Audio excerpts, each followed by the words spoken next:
Wammo breakfast. Well, the New Zealand International Film Festival on right now in Auckland City, moving its way around the country. One of the documentaries is called Daytime Tiger.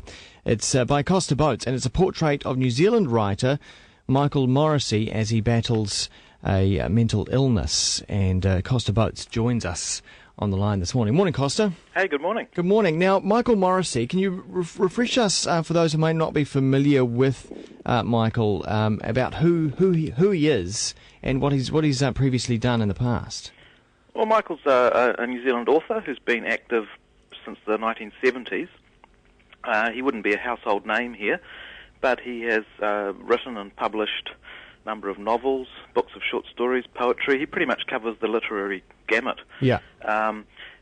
I would say his star has somewhat fallen, probably in the last 10 or 15 years. Yeah. He was something of a player in the New Zealand literary scene, and that wouldn't be the case now. I've been aware of him for quite a number of years. Some 20-odd years ago, I made a short film based on one of his stories. So I've sort of kept an eye on him over time and wondered how he was getting on. And he's had quite, as you say, a little bit of a colourful past as well. In the documentary, you detail one event that made national news at the time, when he was promoting one of his books. Well, his intention was to create the greatest New Zealand book launch in history, which was something of a manic intention. Yeah. He basically recreated or set up a fictional landing by a Spanish ship full of armed soldiers on a New Zealand beach. And unfortunately, he failed to inform the local iwi. And they got very offended. They took this as an affront. And there was a bit of a nasty stoush and standoff on the beach. It's quite literally the sort of confrontation that you would have expected to have happened a couple of hundred years ago. Well, that was the great irony. I mean, the real irony there, and people who know Michael's work will perhaps be aware of this. I don't make a big deal of it in the film, but his books, his fiction actually features a lot of fact, and a lot of melding of fact and fiction in an ironic way. So, of course, this was a real-life example of that in a way that he never intended or wanted, probably. Yeah. Now, Michael was diagnosed with manic depression in 1999. Mm-hmm. And over the past 10 years, he went about writing about his experiences or writing about his fight with the illness? I don't know if it was a fight so much. That's the interesting thing, is that he had this condition, and and it can be a terrible thing, and it is for most people, and I think it is for him too. But someone in the grip of mania, and he has more the mania than the downside, more the mania than the depression. Yeah.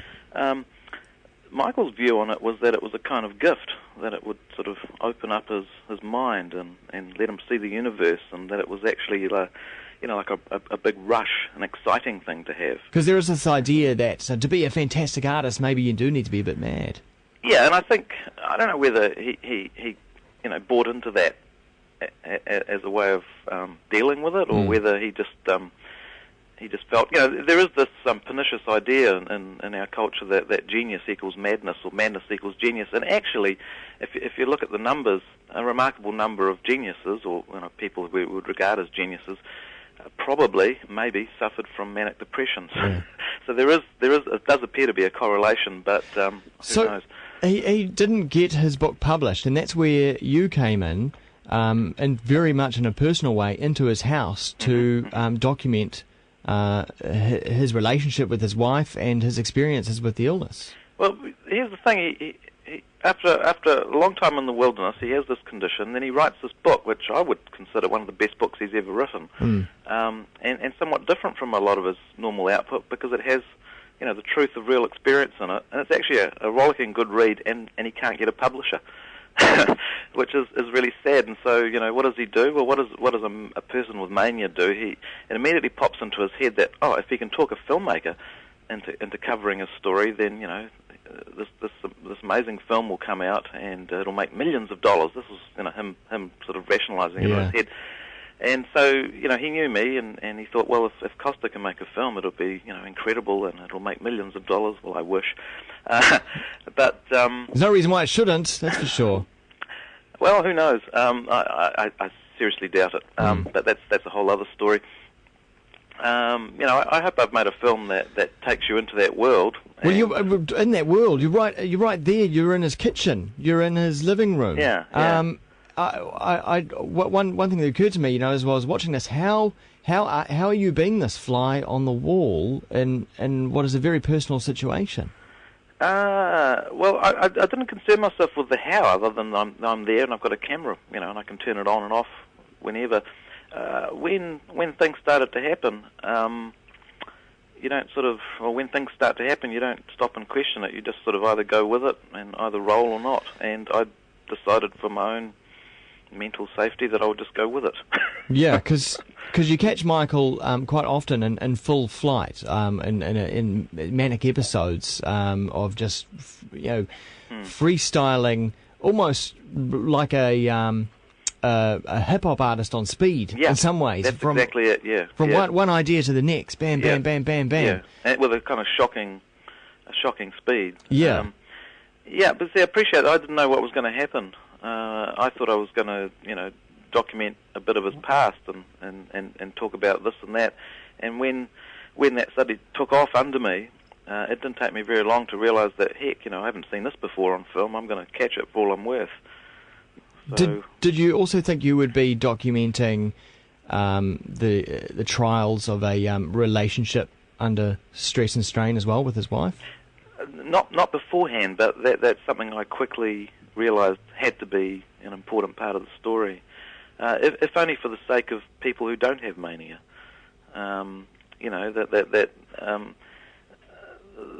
This is in some ways it's a terrible syndrome. Because of the way it affects everyone else. The sufferer can actually be enjoying it. Yeah. But it's not very enjoyable for the people around them. Because the sufferer thinks they're in this creative zone, this point where they are almost on top of the world. Exactly. Whereas everyone else around them just wants them to shut up. I mean, Michael uses a number of analogies, but sometimes it's a sexual analogy. He says it's like the world's greatest orgasm. Sometimes he says it's like surfing a 50-foot wave. But it's always about excitement and and pleasure, I guess, with it. And of course, a lot of this was about the fact that he didn't want to take his medication. Well, he felt that lithium, which is the medication he was on, would suppress his creativity. Yeah. So you can see straight away that the kind of conflict that's sitting there. Someone who all he wants to do is be creative and to write. That's all he's ever wanted. Yeah. And then the one thing that can make him a normal human being could take that away. So it's and that's the conflict that I've sort of zeroed in on. Now, for me as a viewer, I feel I have a far greater understanding of this kind of mental illness than I ever have before. It's in your face, it's right there in front of you. Mm-hmm. But also for the subject of the film, Michael, having seen the film, is it not true that he also found out a little bit about himself? What he says now is when he watches the film, he feels ashamed and embarrassed at seeing his bad behaviour. And I guess there is something to being outside yourself. I don't think the experience of the film in itself has changed his behaviour. I think that happened, and I don't want to talk too much about that because that's his personal life, but I think things probably, hopefully, have changed for the positive for him, because he came to a point of choice, where things just got so much, it was going to go one way or the other. And I think, in the film he talks a lot about happiness, the potential for happiness, and the way that we have choices as human beings. And I think he made a good choice. Has there been much interest from the mental health authorities here in New Zealand about this film? No, none at all. There should be, though, shouldn't there? Well, I hope so. But look, to be honest, I haven't tried that much. I did attempt early on to see if I could get a small grant or something. But I think the approach I've taken in the film probably wouldn't be, wouldn't be within the acceptable, practice. I mean, it's really quite I wouldn't say emotive, but I hope it's emotional. I hope it's a film that creates emotion. There's deep sadness there. There's a lot of humour there, And I think ultimately I tried to make a film that wouldn't bum people out, that would actually have some element of the inspiring about it, so that you get to the end and you maybe feel a bit better about things, and not just to manufacture it out of nothing, but actually to say that what Michael says, which is we do have choices. We can sort of choose for the better. We can be happy if we choose to. Indeed. Yeah. Well, it is screening at the New Zealand International Film Festival in Auckland on Saturday, the 23rd of July at 6 p.m, Monday the 25th at 3:30, and Tuesday the 26th at 6:15. Of course, also in other centres as well, but check the website nzff.co.nz. Will you be attending any of the screenings? Yeah, I'll be there for the first two screenings, the Saturday and the Monday. Great. Really recommend heading along to that one. Yeah, I think the Q&As could be quite interesting. I think so as well. Will Michael be going along? He will. He will, yeah. Try and keep him away. He loves attention, so of course, yeah. Yeah. Of course. Costa, thanks for your time. Thank you. Cheers.